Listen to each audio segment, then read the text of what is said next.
आजचा आपला चिंतनाचा विषय आहे व्यसनाधीनता. येस. आता व्यसन हे वाईट सवयींचंच म्हणजेच सिगारेट, दारू पिणं, गुटखा खाणं, मावा खाणं ह्या तर गोष्टी आल्याच. पण आजकाल आपल्याला लागलेलं सर्वात मोठं वाईट व्यसन आपण म्हणू शकतो ते म्हणजे मोबाईलचं हाताळणं. म्हणजेच मोबाईलवरचं सोशल मीडिया कंटिन्युअसली आपण त्या मोबाईलमध्ये पडलेलो असतो. आपण सर्वांगानेच बघूया की ही व्यसनाधीनता म्हणजेच आपल्याला ती का गरज का पडते आपल्याला त्या व्यसनांची. आपण त्या व्यसनांच्या आहारी का जातो. म्हणजे जसं सिगारेट, दारू आहे, तंबाखू आहे याची कारणं लोक जे करणारे असतात ते देतात की आम्हाला रिलॅक्स वाटतं, आमचं टेन्शन दूर होतं. पण हा जरी शॉर्ट टर्म इफेक्ट असला तरी तुमचा इम्पॅक्ट जो आहे त्या व्यसन करण्याचा इम्पॅक्ट तुमच्या पूर्ण बॉडी आणि देहबोलीवरती दुर्गामी होतो. आणि पुन्हा एकदा तुम्ही तर करतातच करतात पण तुमच्याबरोबर जे राहणारे आहेत तुमच्या पूर्ण कुटुंबाला त्याचा हा त्रास होत असतो अनवधनाने. त्यामुळे हे व्यसन चांगलं नाही. आणि व्यसनं करणारे खरं बघितलं तर ती स्टाईल असू दे काही असू दे पण सगळ्यात कमजोर माणूस असं आपल्याला समजायला पाहिजे. कारण का कमजोर लोकांनाच व्यसनाची आवश्यकता लागते. जे मनापासून खंबीर आहेत त्यांना व्यसन कुठलंही गरज लागत नाही. म्हणजेच काय तर जे कमजोर हृदयाचे आहेत, कमजोर मनाचे आहे आपण असं म्हणूया, तर त्यांनाच हे व्यसनाची गरज पडते आणि ते कारणं शोधत असतात.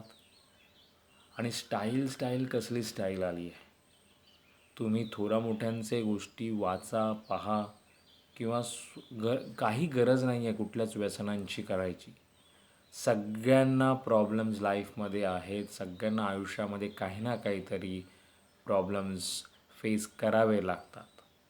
पण जे एकही व्यसन न करता त्या प्रॉब्लेम्सला पण फेस करतात, आपलं आयुष्य चांगलं जगत असतात, ते कसं जगत असतात ते विचार करा, याच्यावर चिंतन करा.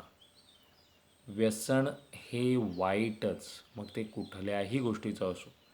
जसं की आता आपल्याला मोबाईलचं व्यसन लागलेलं आहे. आपण त्या मोबाईलमध्ये पूर्णपणे आपण त्याच्यामध्ये गेलेलो आहोत. कारण का आपलं लक्ष ना स्वतःकडे आहे ना आपल्या अवतीभोवती लक्ष आहे.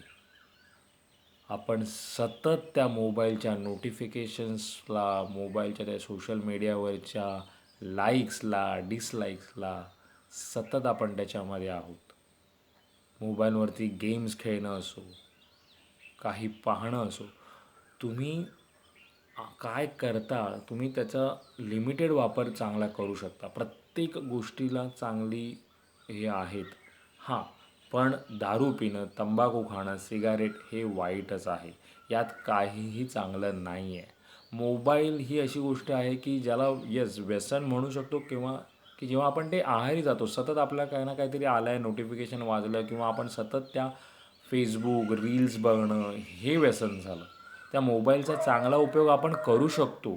त्याच्यात किती चांगलं इन्फॉर्मेटिव्ह आपण पाहू शकतो हे असं तर आपल्यावरती अवलंबून आहे. आणि हे आपल्या सर्वांना माहिती आहे, कळतंही, पण वळत नाही. पण कुठलंही व्यसन वाईट.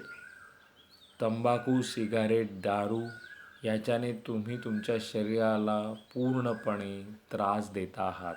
तुम्हाला तेवढ्यापुरतं छान वाटत असेल पण आयुष्यभरासाठी तो कायमचा त्रास होऊन बसतो.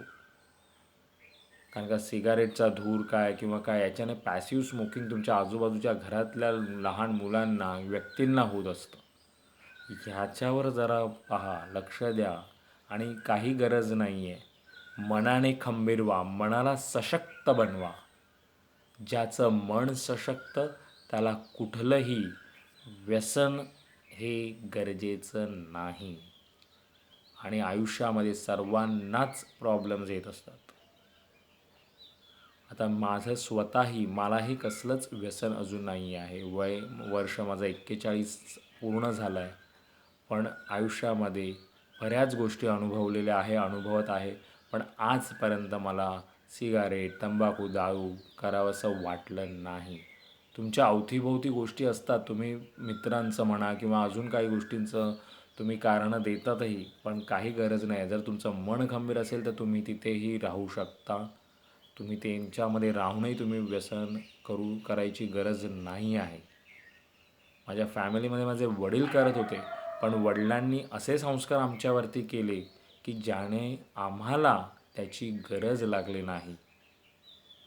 आणि ते वाईटच आहे हे तर त्यांनी सतत आमच्या मनावरती बिंबवलं. ते स्वतः करत होते तरीही त्यांनी ते बिंबवलं, यस ते चुकीचं आहे, ते वाईट आहे, तुम्ही करू नका.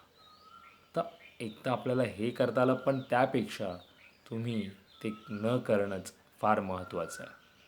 तर नक्की याच्यावरती चिंतन करा आणि व्यसनमुक्त आपल्याला भारत बनवायचा आहे. व्यसनमुक्त व्हा. पुन्हा भेटू उद्या एका नवीन विषयासोबत. तोपर्यंत नमस्कार.